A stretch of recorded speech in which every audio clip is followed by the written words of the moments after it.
High above the coast of Maine, a single-prop Cessna is headed 23 miles out to sea. It's bound for Matinicus, the most remote inhabited island on the Atlantic seaboard.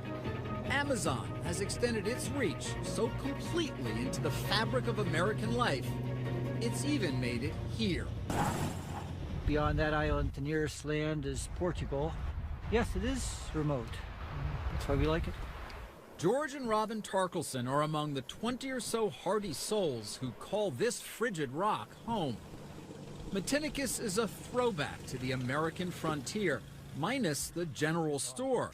So to keep them connected to civilization, the Tarkelsons get as many as 3 Amazon deliveries a week. The printer came from Amazon, computer speakers here and here, yoga mat, this Kindle, the radio, a lot of the CDs, TV came from Amazon, the backrest came from Amazon. Amazon is everywhere, even in the middle of nowhere. Well, we're completely off the grid. We don't have any lines coming down to our house. We generate all our own power. It's roughing it, except for this cable snaking into the woods, their lifeline to Amazon. There's almost nothing the Tarkelsons need that Amazon can't send them. You know, there's got to be a catch. There's no way that a washing machine is going to make it out here. And he ordered it, and he said, no, it's going to be coming. It came 2 days later. They may be off the grid, but the Tarkelsons are right in step with the rest of us. Amazon has more than 240 million customers. Here in the U.S., that's 6 of every 10 adults who use the internet. Today, the Amazon empire is at the very heart of the economy. A retail megastore, bookseller, entertainment studio, music service, and grocery store on track to bring in $90 billion a year in revenue.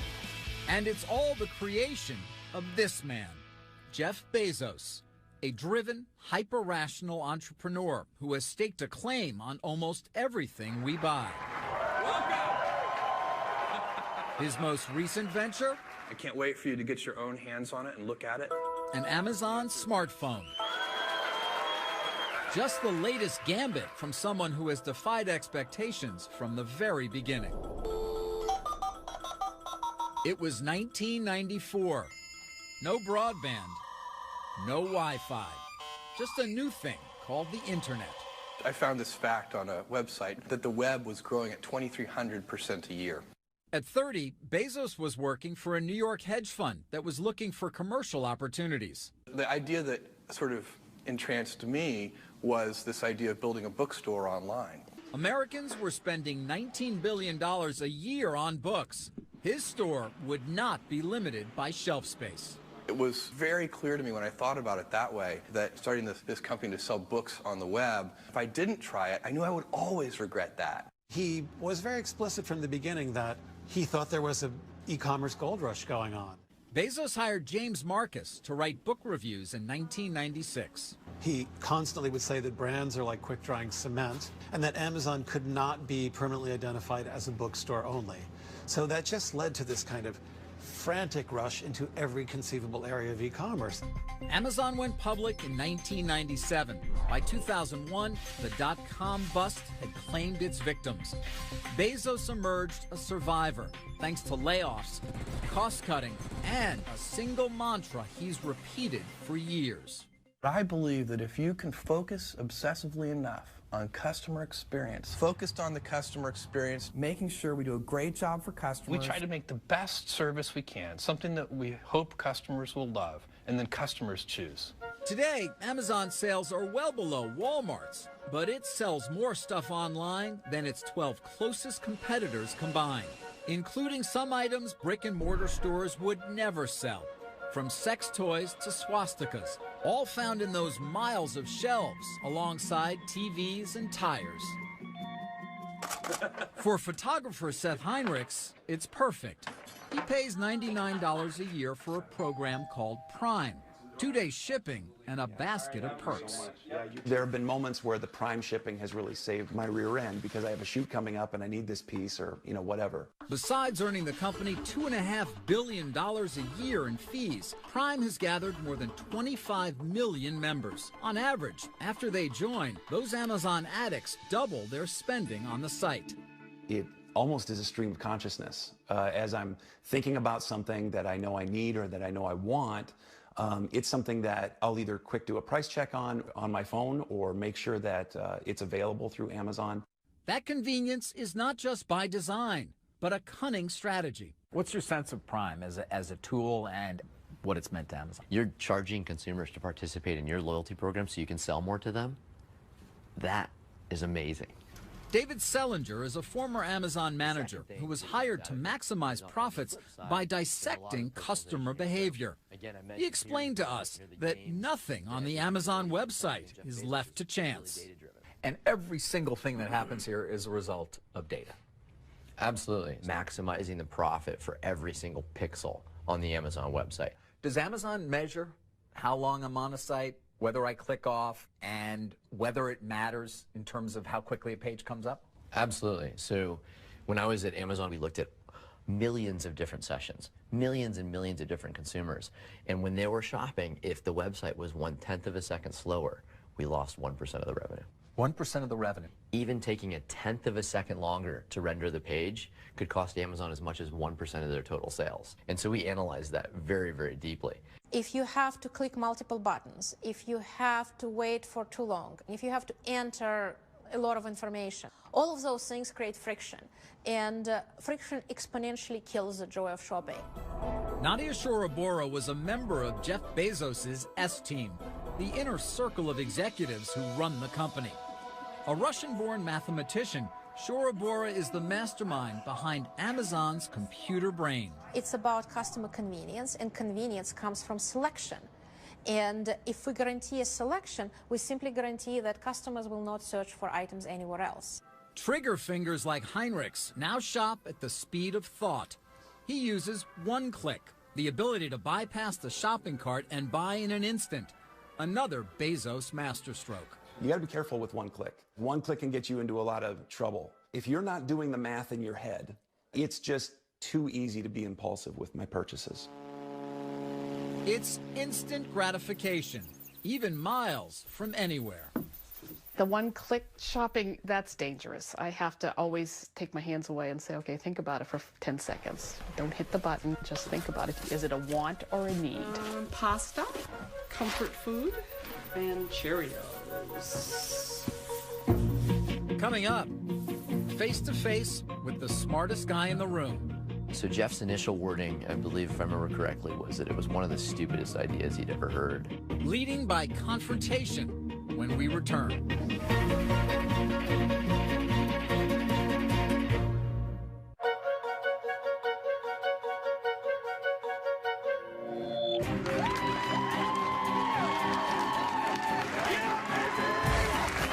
Behind one of the most ambitious companies in the world is a man who is at once famous, Yeah, baby. but not well known. Amazon founder Jeff Bezos can seem more like the guy next door than one of the wealthiest men in the world.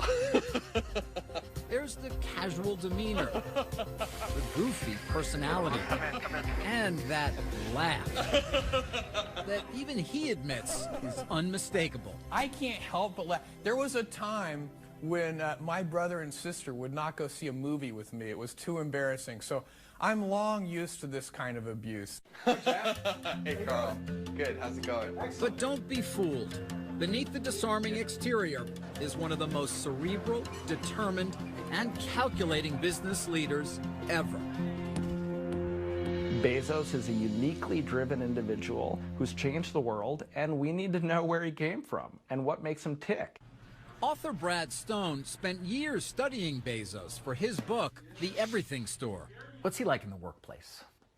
Well, first I'll say that public Jeff Bezos is a lot different than the Bezos that the world doesn't see. And of course, that's not surprising.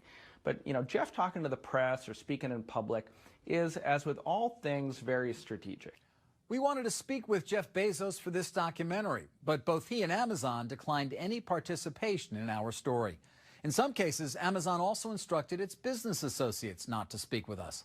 But many former company executives did talk.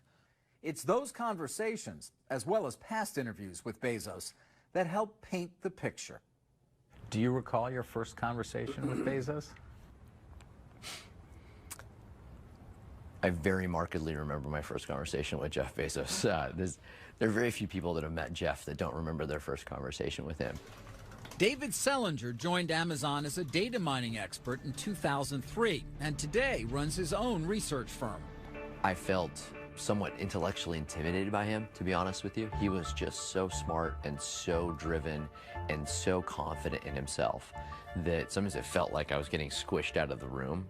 One of Selinger's proposals was to sell advertising on the Amazon homepage, but Bezos wasn't buying it.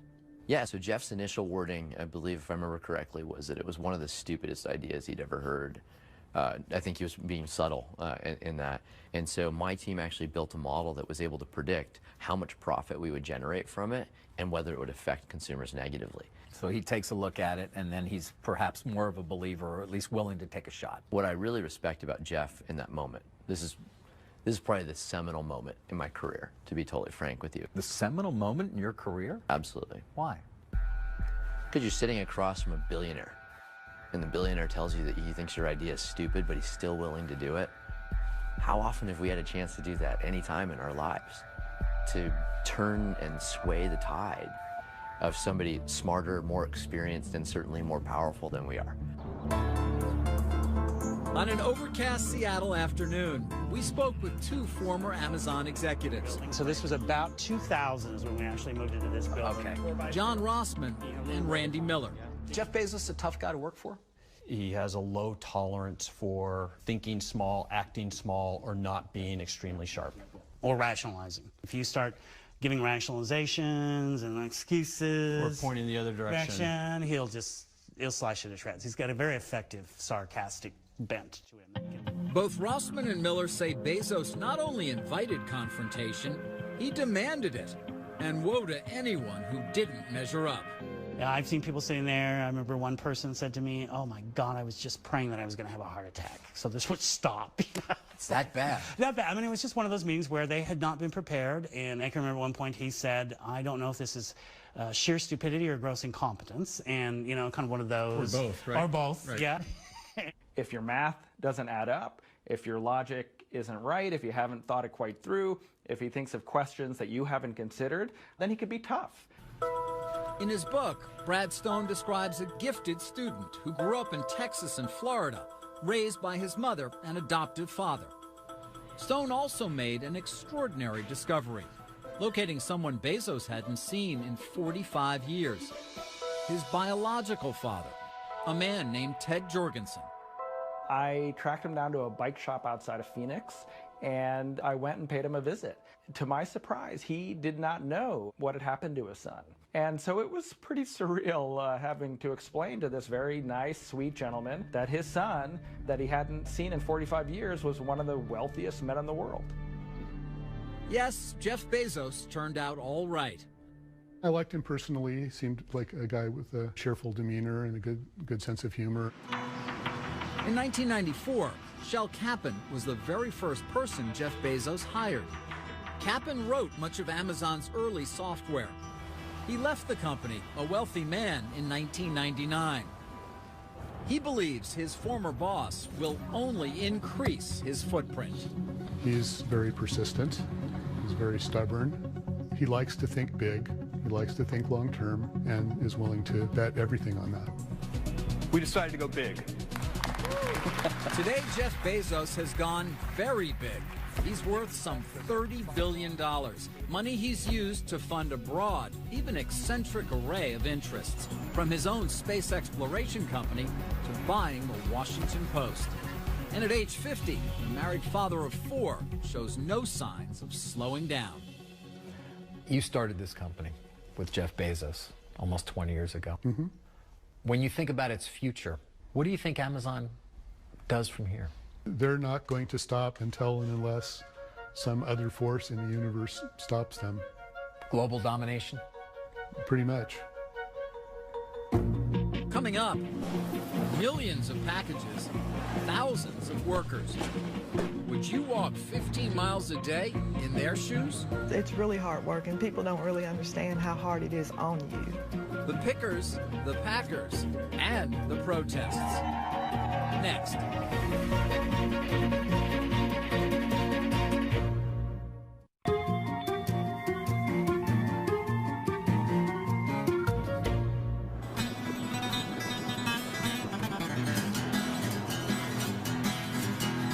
If you're wondering how those Amazon packages get to you so quickly and who's behind it, you can start with a visit to a town like Campbellsville, Kentucky. Population 11,000. It's a place where you can find Amazon workers in the pews and at the pulpit. Amazon is a great force here in the community.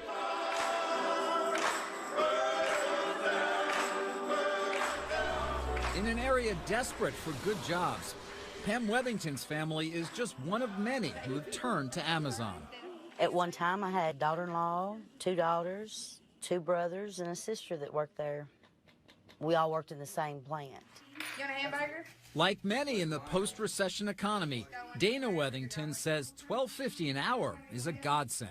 When I first started working at Amazon, I had a 6-month-old, I guess. It gave me insurance for him, put food on the table for him. Amazon is a good job.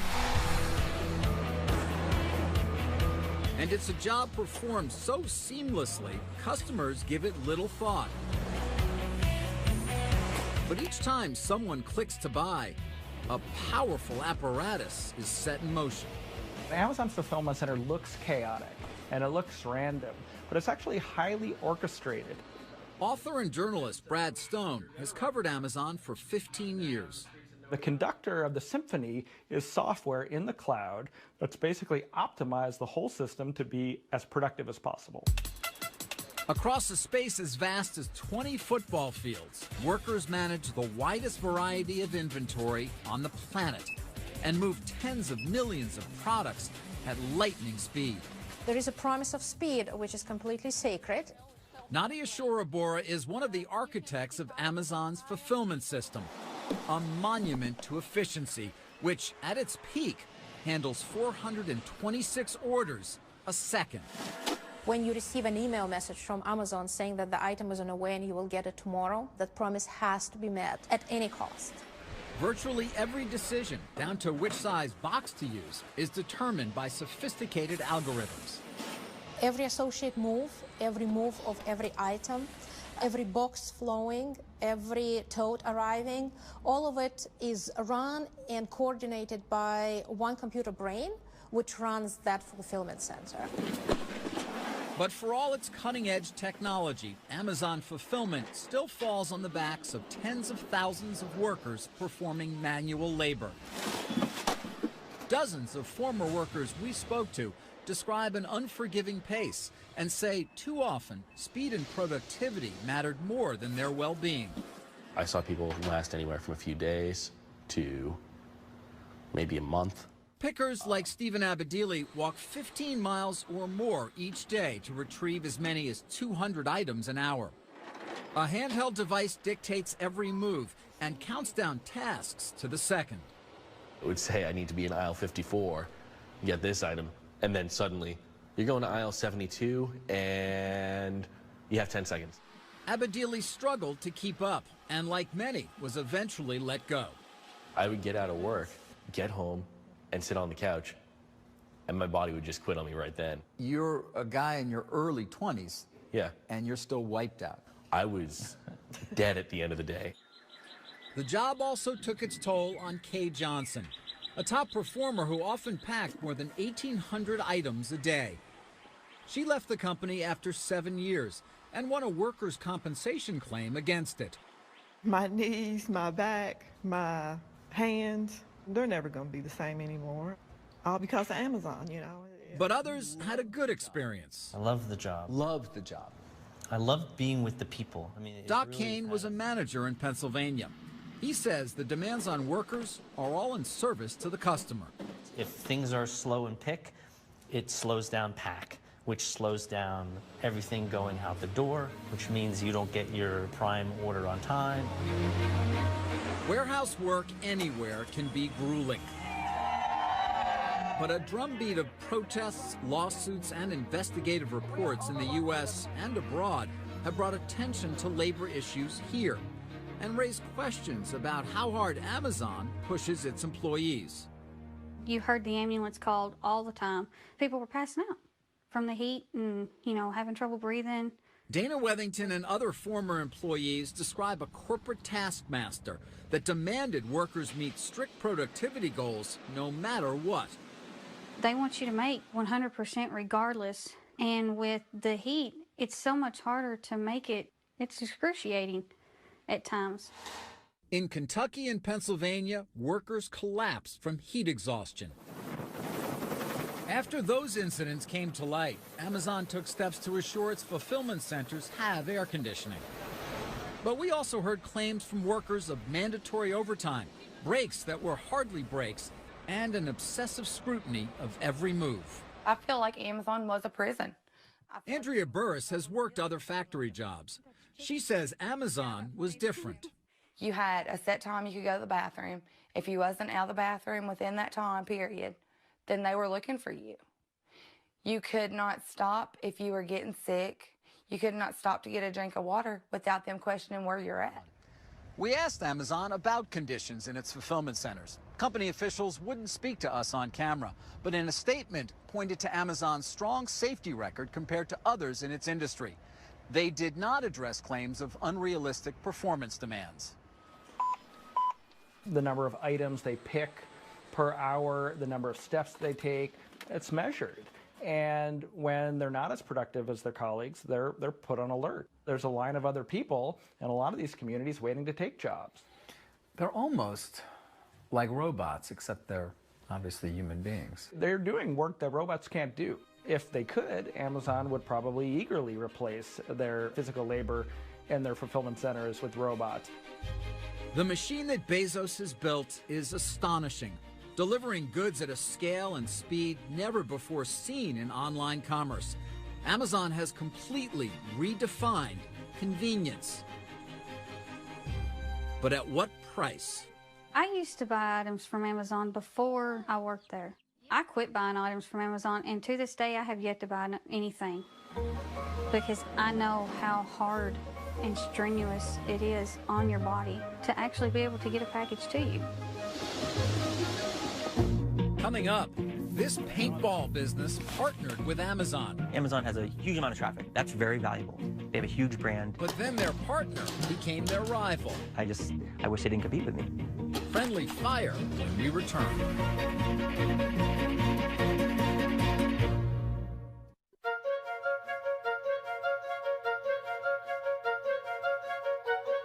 Here you go, guys. Grab goggles, gentlemen, guns, air. Have fun. In paintball, you've got to stay on your toes and know your allies from your adversaries. You blue or purple? Stephen Herbert says it's the same doing business with Amazon. In terms of Amazon, do you sell to Amazon? He and his father, Steve, run 2 stores in New England called X-Fire Paintball. Let me grab this one out of your hand. They've been in business for 15 years, but lately they've gotten a lot busier, thanks to Amazon. Amazon offers an awful lot. They offer a great marketplace. Their name is well known, so they have a lot of advantages for us. In 2012, they started selling their products on the site, right alongside Amazon's own inventory, reaching an audience beyond their wildest dreams. If the 2 stores represented 100% of your sales 18 months ago, before you started on Amazon, where is it now? We've got to be quadruple that. So your sales have gone up enormously. Oh, yeah. But also that sounds like good news, but the Herberts aren't celebrating. That's because once they started selling on Amazon, they noticed a disturbing pattern. We might put out 100 products. Let's say 50 of them do well. Amazon sees that because they have access to our sales, and they will buy that product directly from the manufacturer and sell that, taking us out of the picture. The Herberts say Amazon was doing something a business partner shouldn't, poaching their sales. Some products are winners, some products are losers. Amazon watches and they see the sales data and they pick the winners. And then they go to my suppliers and try to buy it from the suppliers directly. So as soon as they say, I want that product, I lose all my sales and I'm stuck with this inventory that I can't sell. That sounds like a reason not to do business with Amazon. It certainly gives us second thought. Today, more than 2 million independent sellers do business on Amazon, accounting for as much as 40% of everything Amazon sells. It's that network that helps make such a huge selection possible. In exchange, Amazon charges sellers a fee, commonly 15% off the top. For an additional amount, Amazon will even store their goods and handle the shipping. Author Brad Stone says many sellers find it all irresistible. You get access to a fire hose of customers, 200 million plus customers with credit cards stored who are ready to buy. It is a deal with the devil in some ways, isn't it? Well, I think you probably get more benefit selling on Amazon than you would doing a deal with the devil.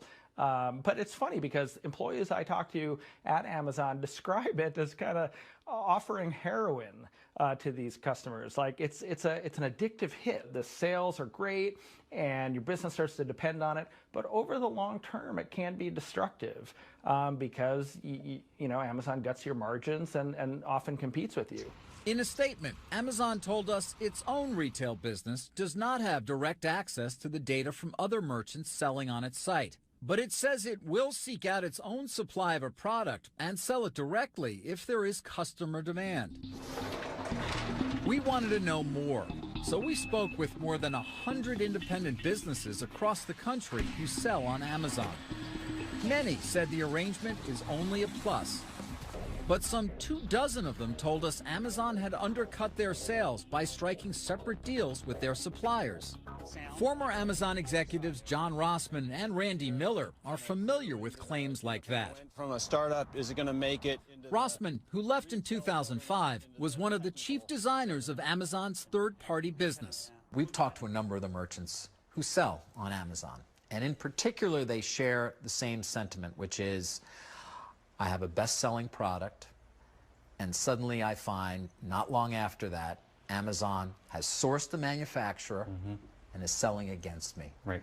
And they don't understand why Amazon's doing that. Yeah, I mean, that is the playbook. What do you mean when you say the playbook? I think the playbook of how to enter a business, learn the business, figure out where there's value and opportunity in the business, and then as they learn what works and what doesn't work, they start picking off the best part of those businesses. The rule of the playbook is either you're getting it or I'm getting it, and we would prefer to get it. Were they one of your biggest customers? Oh, absolutely, yes. Amazon was one of your biggest customers. Top 5 customer, absolutely, yes. Renee Arnold knows all about the hazards of doing business with Amazon, not as a third-party seller, but as a supplier. And it's better to have a sharp knife than a dull knife. Arnold is the North American CEO of Wusthof Trident, a German manufacturer of premium kitchen knives. Chefs worldwide love Wustof's fine cutlery. In 2002, Wusthof decided to sell inventory to Amazon just as it would to any retailer. It's amazing. They were really just buying, and we were shipping. I mean, that's all you want. They paid their bills on time, of course, have no problems with them. They were ordering, we were selling.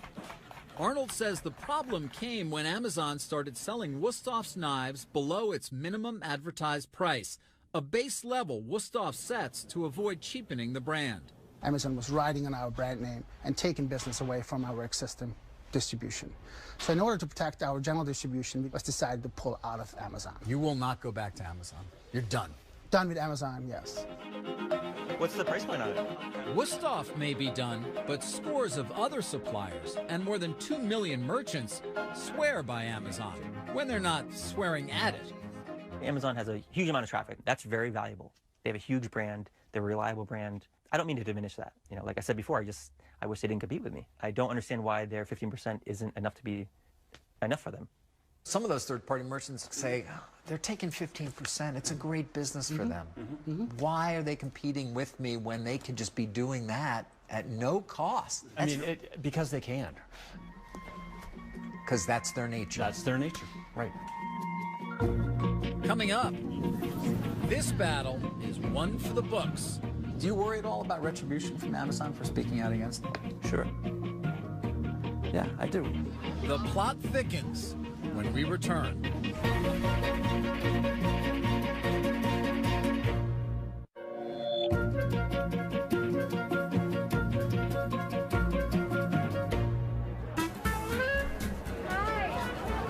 Sunday in the park. Time for a stroll and a good book. We paint mother to daughter. It's a maternal tradition. Give them to me. I want them all. But don't be fooled by the veneer of civility. Amid the paperbacks and pulp fiction, a war of words is being waged between the biggest names in publishing and Amazon, the book-selling behemoth that has turned the industry on its head. They control the marketplace. They're the big guy. They're the big kid on the block. You can't piss them off. They're a huge gorilla. For publishers Dennis Johnson and David Gadeen, book fairs like this one are a battleground. We have people who come here with their cell phones and they'll scan the barcode of the book and they'll compare the price I'm charging to what they could get it for at Amazon, and they'll walk away. Amazon accounts for a third of both Gadeen and Johnson's sales. When you get together with other publishers, do you guys talk a lot about dealing with Amazon? Is that a subject? We do. At his Melville House imprint in Brooklyn, Johnson told us what happened when he crossed the online giant. We were asked to pay additional money, which would have put them getting a total discount beyond what we thought was not only workable for us, but legal. So we protested and refused to pay it. And what happened? Our books were pulled off of Amazon until we did pay it. And you continue to pay it, I guess, to this day? Yes, we haven't really disputed that since then. We can't afford not to have our books on Amazon. It's no longer just the talk of the industry. The battle has spilled onto the front pages. Well, I'll tell you what, Amazon, I have got a little package for you right here. Okay. When Amazon made it harder to buy books from the publisher Hachette, one of its authors, Stephen Colbert, let him have it. Wait a second. Here it is. So watch out, Bezos, because this means war. Amazon is bombing the cities. They're attacking, and the publishers are just kind of sitting back there and being shelled and going, what can we do?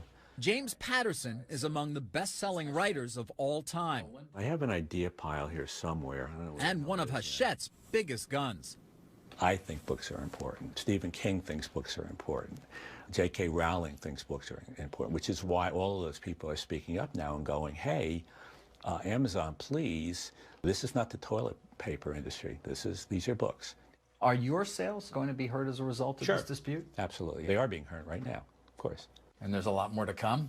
One would think that they're not just attacking Hachette. You got to believe that Random House and Simon & Schuster and whatever are next. We need to think about this because they are so powerful. Amazon told us that, like all retailers, it has a right to choose what inventory it stocks and on what terms.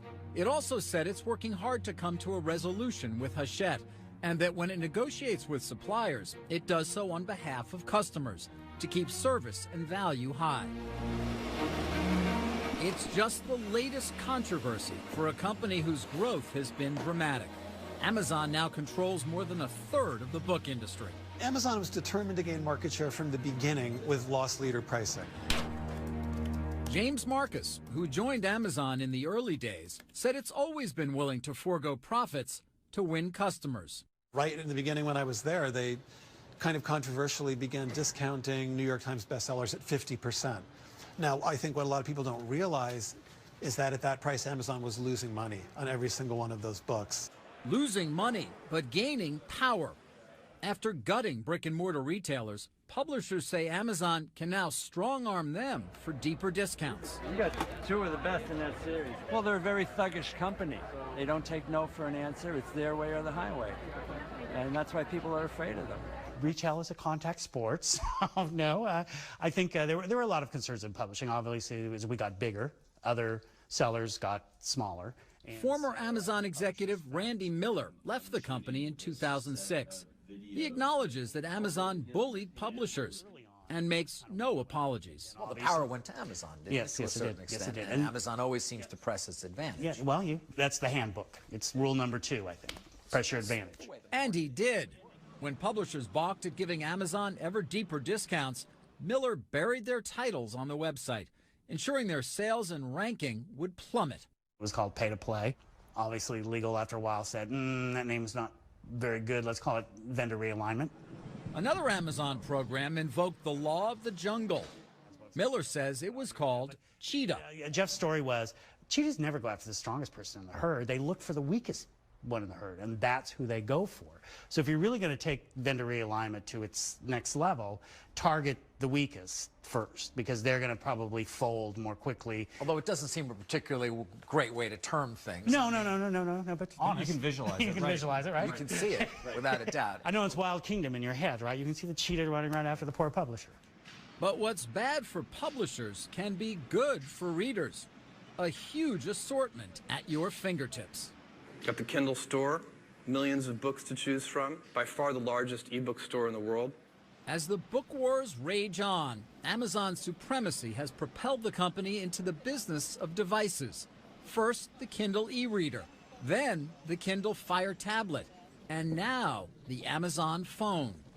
I think you'll be unsurprised to learn that we lavished attention on this phone for reading. Today, Amazon customers feast on not just ebooks, but movies, music, and games. Born a bookseller, Amazon is now competing with tech giants like Apple and Google to create and distribute a world of content. All part of the infinite marketplace Bezos imagined years ago. He never thought, I'm going to just have the greatest bookstore on earth. It was cunningly chosen as a point of entry. He always envisioned this sort of planetary commercial empire, and that is what he has. Coming up, sales growing by the billions. So where are the profits?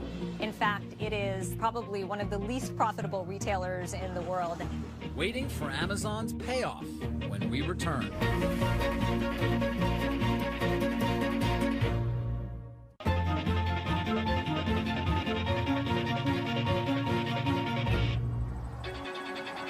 If you want a window into Jeff Bezos' outsized ambitions, just follow the small yellow box. When Amazon revealed the idea of delivery by drones, it was widely considered a PR stunt. But it was also something more. A spectacular reminder that Bezos is always looking towards the future. Whether Amazon continues to soar or not may depend less on unmanned aircraft than unmet expectations. Over 2 decades, despite hundreds of billions in sales, the company has barely turned a profit. They are the teacher's pet of Wall Street. They get a free pass that nobody else gets. Sucharita Mulpolru is an analyst with Forrester Research and an Amazon skeptic. How much money are they really losing to win and to beat retail competitors like Walmart and Target? So how much money are they losing to win? It is my estimate that for all of the retail products that they ship from their distribution centers, it probably costs them $5 or $6 billion more to deliver that product to shoppers than what they bring in revenue. And that, Mulpolru says, can only be sustained if Amazon shareholders remain patient, happy to wait for the fountain of profits they believe will one day pour forth.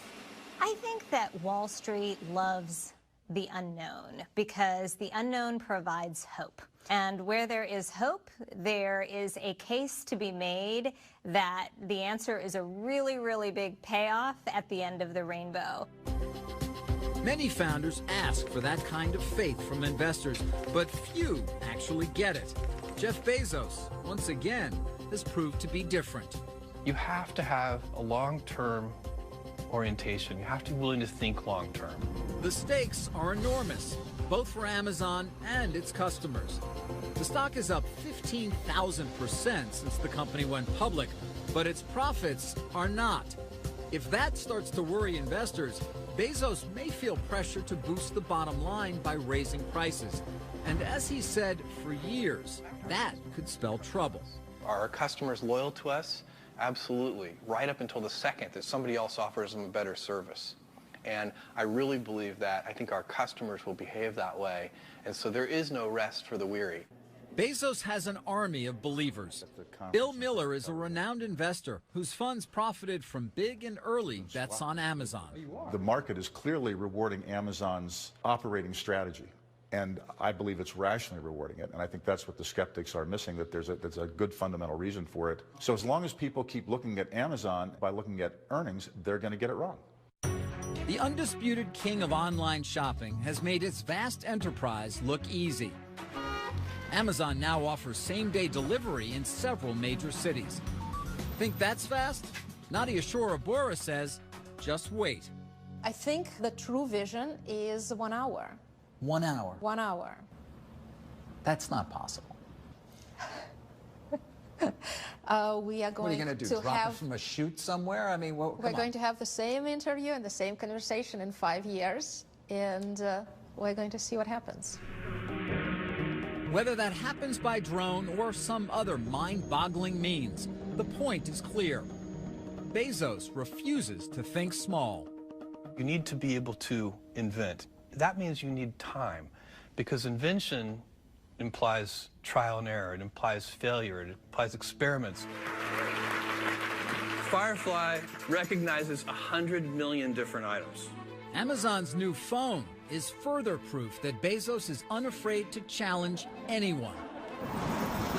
After upending publishing and retail, Amazon has begun its assault on the $600 billion supermarket industry. Its most promising venture may be Amazon Web Services, a cloud computing platform used by huge customers, from Netflix to the CIA. We have a culture here which is about pioneering, about inventing new things. We like to focus on the customer. We wake up in the morning in the shower thinking, how are we going to get customers to say, wow? Now, I happen to believe that this is a great business strategy. Amazon is looking to the future with plans for a massive new headquarters in Seattle.